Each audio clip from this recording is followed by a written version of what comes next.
kids, we the comeback kids.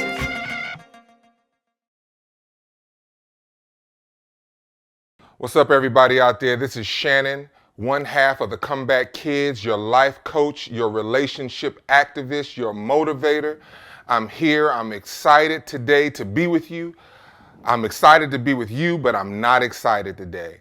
I have zero energy, no energy for this presentation today. You might ask me, Shannon, why don't you have any motivation to talk to us today? To be honest with you, I'm a tad bit depressed. I've been hearing some things, I've been seeing some things that really have not been sitting well with me. And so I don't know if this was the presentation you wanted to sit in on, because although I'm optimistic, folks, I've been getting feedback, I've been getting comments from clients. People are having a rough time. People are just, it ain't no other way to put it. I'm struggling here to try to find words that can help to help me along in this process, but it boils down to people are just struggling. People are struggling to make it through their marriages, and it weighs heavy on me.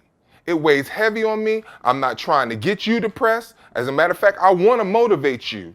But we got to talk about some serious things. We got to talk about some things that are out there that people just don't want to talk about. We got to start going to places where your average human just doesn't want to go. Everybody, we've talked about it before. We've talked about that pre-wall state in our existence, and everybody wants to stay in the pre-wall. A lot of people do not want to do the things that is necessary for them to be successful in marriage. They just don't want to do it. They want success in their marriage. They want to be able to experience success in their marriage, but they do not want to do the things that are necessary to get them to that place. It's just flat out. That's just the way it is. And so as a result, marriage after marriage after marriage is failing. But they're in a relationship with somebody that when they're given the tools to be able to do what they need to do, they don't even want to do that. So you got one half working, the other half not working, and you're still not getting anywhere. And you're wondering why you keep butting heads. And you want to throw your hands up and say, I'm done, I'm through, I'm finished. But the fact of the matter is you got to work. You got to work at this. This ain't no easy task. This is not something that was just, you were just going to stand in front of the judge or the preacher or the rabbi or the priest, and everything was just supposed to come together. Two totally different individuals, two totally different personalities and characters, two totally separate households just come together, and everything is supposed to be hunky-dory. It's just not working like that, y'all. That's not how it's designed. It was never intended to be that way. It was intended for two people to come together and work. But just recently, I realized what the problem is. The problem starts at the moment you propose, Mr. or Miss. The moment you get on that knee, the moment you begin to set up that wonderful special experience where you're going to give a ring, you might travel to an exotic location, you might set up a dinner at a fancy steakhouse, and you might have family around, and everybody is around watching and wondering what this special thing is, and you get on that one knee and you say, honey, would you please do me the honors of becoming my wife and spending the rest of your life with me. That's where it starts. That's exactly where it starts. So guess what she says? Oh, yes. Oh, of course I will. Of course I'll be your wife. Of course I'll marry you. And you guys start a process of divorce right then and there. At the engagement. You done started your divorce right then and there. How did you say that? How are you saying that, Shannon? Where are you going with this? Because you sounding crazy right now that I started a process of divorce when I asked my woman to marry me. That's where you started. That's where you started down the road to failure in your marriage. Just flat out. Sorry to tell you that, but that's where you started. Let me tell you why. Let me tell you how.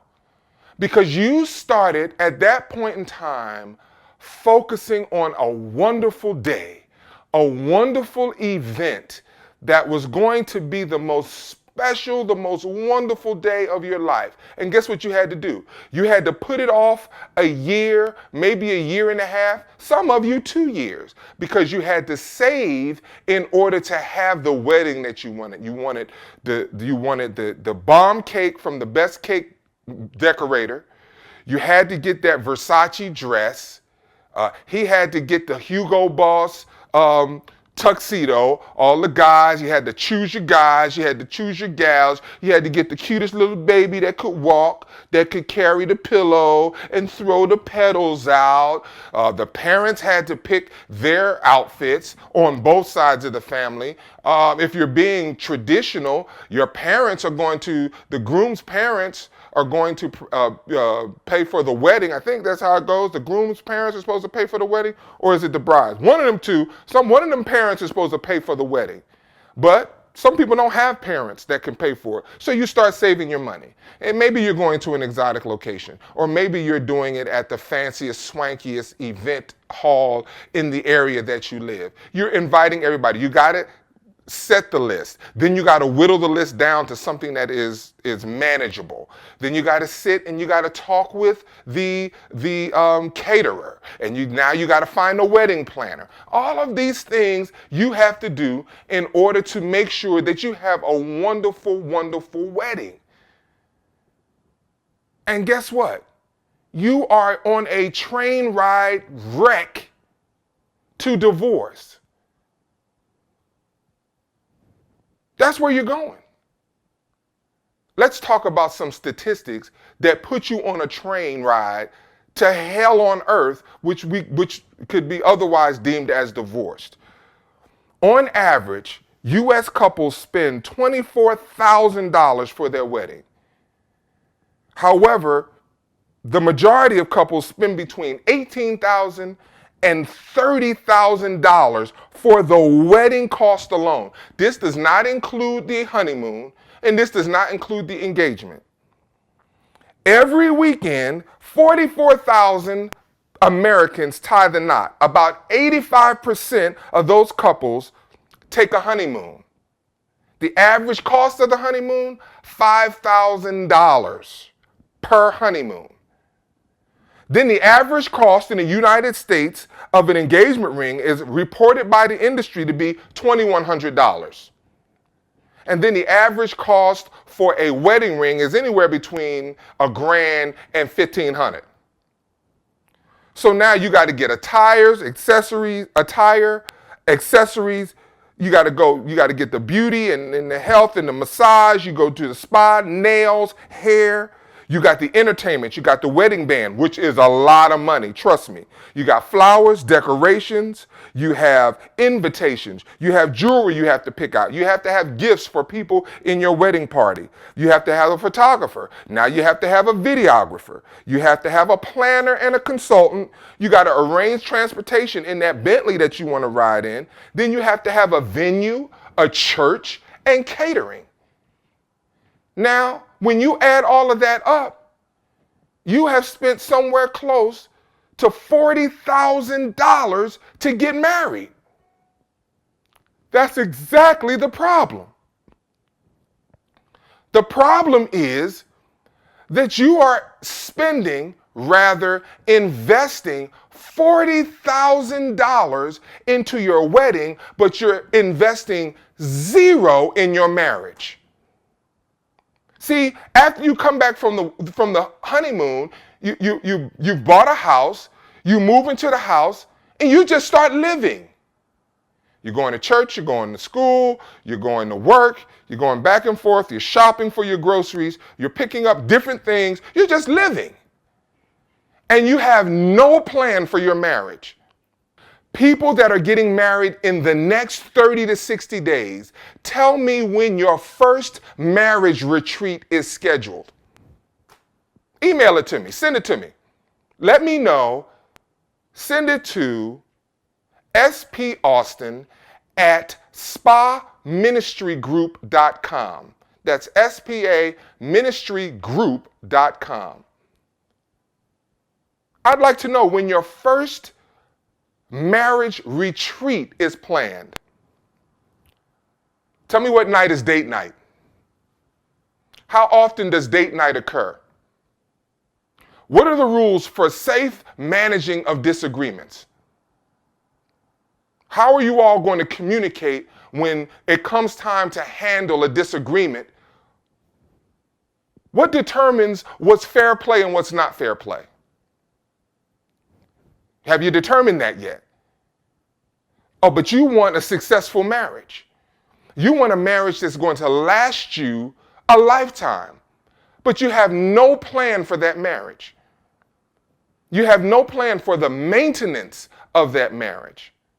When's your first vacation together? If you have kids that you're bringing to the marriage, I'm not talking about your family vacation. I'm talking about before you get married. When is the plan for your first vacation together? When is that planned? When is that planned? And you think that you can spend almost $40,000 for a wedding and have no plan for your marriage and think you're going to be successful. I don't even know how you think that. Where do we start? Where do we start to get this process to go back in the other direction? When can we make this process look like it's supposed to look? I got 1 point and 1 point only for this presentation. Only one. You invest at least equal the amount of money that you invested in your wedding ceremony, your wedding day. You put equal the amount of money over the next 2 years into your marriage. And I guarantee you, you will either not experience problems that people have experienced for you newlyweds, or for you people that have been married for years and are having problems. You will find that if you invest equally into your marriage as you did into your wedding, you will start seeing some success. You know how much communication you had to have when you were deciding on colors for your wedding, when you were deciding on how many groomsmen to have, how many bridesmaids to have. Do you know how many conversations, meetings, discussions, emails, text messages, phone calls that you had to make to each other just for your wedding? Oh man, if you added that up, I bet you half of y'all don't communicate nowhere as close as that much. And y'all living in the same house. And you expect that your marriage is going to be something that you can look back on and say, wow, this is wonderful, this is beautiful. I'm so glad that I did it. I wouldn't be glad that I got married either if I didn't invest. As a matter of fact, Shirley and I did not invest in our marriage. It is a miracle that we are together. But if Shirley and I would have taken the time to invest in our marriage, proportionately to how much we invested in our wedding, I didn't even want to have a wedding. I didn't want to have a wedding. I was like, baby, let's just do some cake and punch and call it a day. But this was her first, I had been married before. This is the first and hopefully only time she was going to get married. Her father was never going to be able to give her away if we did not have a wedding. But the thing that we didn't do was we didn't plan. We didn't plan for our marriage. Just recently, Shirley and I went on a trip with the boys on spring break to Atlanta. And we had such a good time. Some of y'all out there are just uptight because you can't even have a good time in your marriage. The problems of life are weighing you down so much that you can't even have fun in your marriage. You don't have date night scheduled. You don't have weekends spent away scheduled. Man, me and Shirley went to this place in Atlanta called Andretti's. Man, they have go-karts, they have games like at Dave and Buster's, they got food, but man, this place, man, Shirley, man, she's an okay driver. She's an okay driver. We got in the go-karts, I'm heavier than she is. So my go-kart, the whole gross overall weight is much more than hers. So she's flying around the course and lapping me, knowing I'm, a superior driver. And then on top of that, I can't be going embarrassing my baby girl, and I didn't even put it on video because I didn't want her to have to feel and explain, but I can say this. When Shirley got out of that go-kart after whipping my tail, she had such a big smile on her face. We went and played one of her favorite games. I think that it's not foosball, but it's the ball. You roll the ball, you roll the ball up, and there's these cylinders up, and you roll it, and you're supposed to get points. You get tickets, ding, ding, ding. We shot the basketball. Well. She kind of beat me at that too. She got more tickets than me. Anyway, that's not important. What's important is we had the most fabulous time we could ever have.